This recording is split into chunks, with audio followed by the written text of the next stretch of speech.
រដូវឆេងម៉េងបានមកដល់ហើយបងប្អូនណាដែលគាត់សល់ដូចជាជ្រូកខ្វៃឬក៏សល់បាយសល់អីហ្នឹងបងប្អូនអាចពិចារណាមុខម្ហូបមុខនេះបានធ្វើជាបបរទាំងអស់គ្នាដោយសារតែបាយយើងសល់ច្រើនអញ្ចឹងខ្ញុំបបរសទៀតហើយថ្ងៃហ្នឹងបបរសហ្នឹងគឺដាំទឹកពុះឲ្យក្តៅហើយទើបយើងចាក់បាយយើងចូលទៅបាយនេះសូមបញ្ជាក់បងប្អូនគឺជាបាយកកតែបាយកកខ្ញុំហ្នឹងគឺខ្ញុំដាក់នឹងទូត្រឹមត្រូវអត់មែននៅខាងក្រៅទេនៅពេលដែលទឹកក្តៅពុះហើយយើងកូរវាទៅមួយផ្លេតបានញ៉ាំហើយបងប្អូនសម្រាប់បបរសរបស់យើងអត់ប្រើពេលយូរទេប្រហែលជា5នាទីគឺបានញ៉ាំហើយនេះគឺជាសាច់ជ្រូកដែលយើងមាននៅសល់បន្តិចជាមួយនឹងសៀងកន្លះដបខ្ញុំប្រើជាសៀងផ្អែមអត់ប្រើសៀងប្រៃទេហើយសម្រាប់សៀងរបស់យើងហ្នឹងគឺយើងយកវាមកលាងសម្អាតឲ្យស្អាតសបករបស់វាហ្នឹង4-5ទឹកអីទៅតលាងតតាសៀងរបស់យើងហ្នឹងវាថ្លាទឹកល្អហើយនេះគឺជាតិចនិចខ្លះដែលខ្ញុំនឹងធ្វើមុខម្ហូបឆាសៀងជាមួយសាច់ជ្រូកចិញ្ច្រាំក៏ដូចជាសាច់ជ្រូកខ្វៃរបស់យើងដែលនៅសល់ហ្នឹងលីងជាមួយនឹងទឹកត្រីកោះកុងបងប្អូននេះគឺថា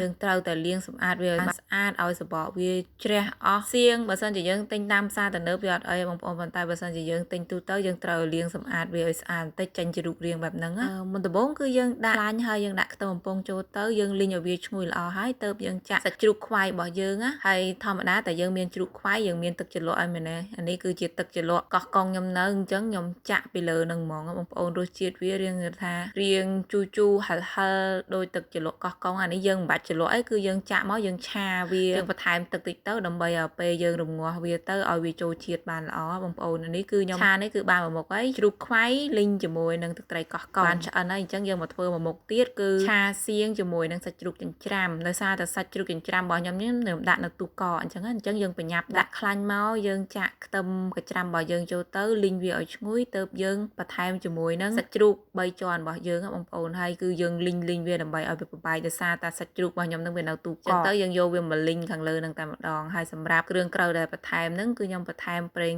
ក្រុំស្ករសម្សៅស៊ុបក៏ដូចជាទឹកស៊ីអ៊ីវខាប់បងប្អូនទឹកស៊ីអ៊ីវខាប់ហ្នឹងគឺយើងដាក់ឲ្យវាឡើងពណ៌ខ្លាំងនៅបន្ទាប់ពីយើងបានលីងសាច់ជ្រូករបស់យើងហ្នឹងឲ្យវាចូលជាតិល្អវាឆ្អិនហើយល្មមទៅយើងចាក់សៀងចូលទៅចំពោះសៀងនេះបើយើងចង់បានក្របមូលល្អគឺយើងលីងវាថ្ន